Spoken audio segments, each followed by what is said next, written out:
All right, YouTubers, today we're going to take this i7-10700K that's in the ASRock Z490 Phantom Gaming 4 motherboard, and we're going to go ahead and put it in this new Z590M.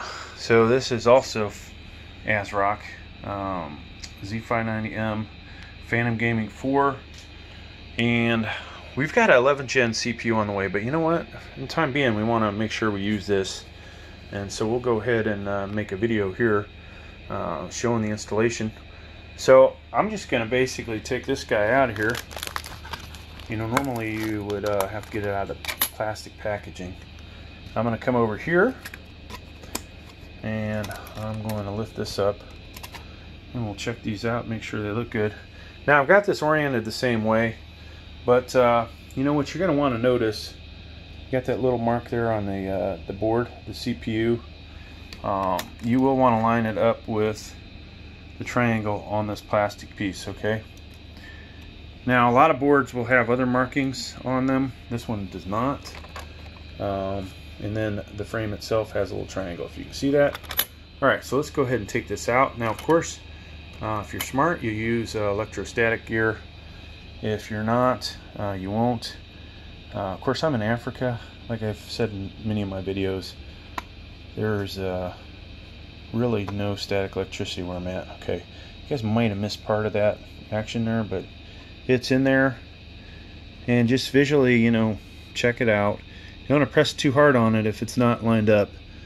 It looks good, right? So if it wasn't lined up, you'd want to pick it back up, gently put it back in. All right, so we're leaving the black cover on. That's what they recommend. Doesn't necessarily mean you have to, but you know, this is what's going to happen when you do it, though. Boom, pops right off. All right, so we can put this basically on this one, cover it up, and place it back to protect it. Now eventually another CPU will go in here, or actually probably the 10th gen will go right back on here, but for now we want to keep it safe. Alright, so it's on there. CPU is on here. Now we just have to figure out what CPU cooler we're going to put on top of it. Alright, so we're going to go with this CPU cooler by these guys, single tower, 120 millimeter. Alright, so we put our backing plate in. You can see the threaded holes there, and now we'll go ahead and put some thermal paste on here. Alright, so Noctua. This isn't actually a Noctua, but Noctua says 4 to 5 millimeter diameter, so that's what we're going to put on here. We apply this for pretty much every CPU. Okay, that's pretty close. Now of course what that doesn't tell you is when you go make your diameter nice and tall, like that has a little bit there, but this will work. So things you'll always want to do is check to make sure this guy, the CPU cooler, is symmetrical before you put it down. This one, you know, relatively symmetrical. You also want to know which way you want this oriented, right? So my end state is I want it oriented like this. This is going to be the back of the computer, so I'll put a fan on this side to push cool air across there. Alright, so we're going to drop it down like this and screw it in. I'll tell you one thing that will drive you nuts. If you were in Africa like I am, the flies, somebody just came in my room and let a fly in here. They are ungodly annoying.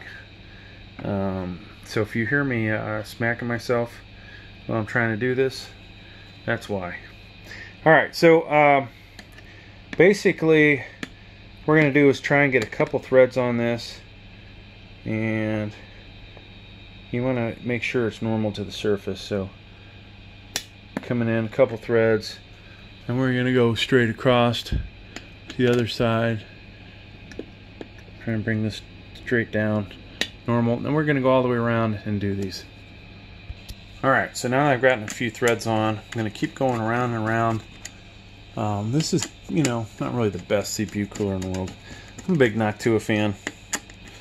I personally think they're the best. People argue with that, but hey. Alright, so we'll just keep doing this until it's tight. Alright, so it's on there tight.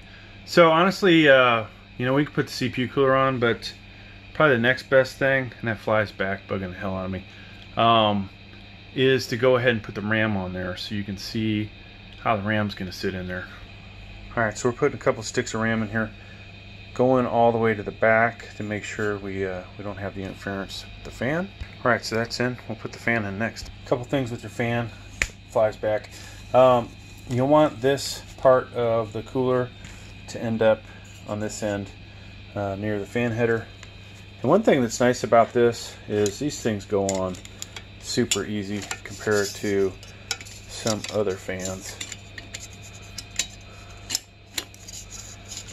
Alright, so what do we get out of that?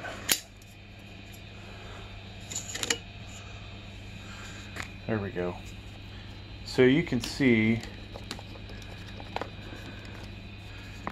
that guy will sit pretty much all the way down before it causes a problem with the RAM. So that's good. We'll get what you want with this fan is to be as low as it can be on the tower. All right, so wow, I wish I had a fly swatter, folks. Amazing how distracting a fly can be. Anything worse would be a deer fly or horse fly back in the US. Okay, so you can see we did not put that in. Need to identify a spot for that. Should be right over here. Okay, so this was the ARGB slot on this motherboard. Basically it looks like there would be 4 pins with 1 removed, and so it really only makes connections with 3 pins. So that's in there. Of course, later on we will clean up this wiring.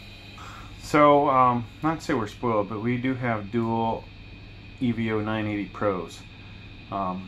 Next video we'll actually see if these will work as PCIe 4.0 with our 10th gen chip. So I finally got that fly, folks. Alright, so just in case you wanted to see how the RAM is supposed to go in, if we can get the camera to focus here. Priority 1, so if you have 2 sticks, DDR4A2 and B2, and if you have 4, obviously all 4 of these. So just so you can see it on the motherboard, how it's supposed to be, because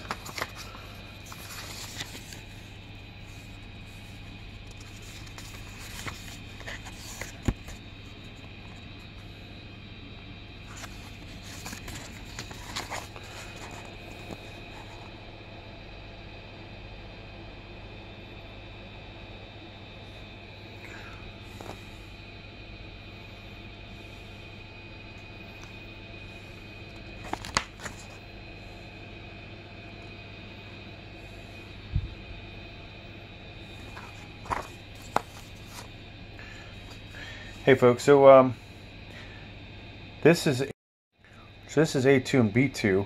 That's where the RAM's supposed to go. Okay, so what did I demonstrate here? Just that when I get my 4 RAM slots in, or 4 DIMMs in there, that it would sit pretty good on that RAM. So I'm going to rearrange these, and we're going to put them in this spot and this spot. Now, even though these will work fine in that other position, I put them back to this because undoubtedly somebody will say something about it.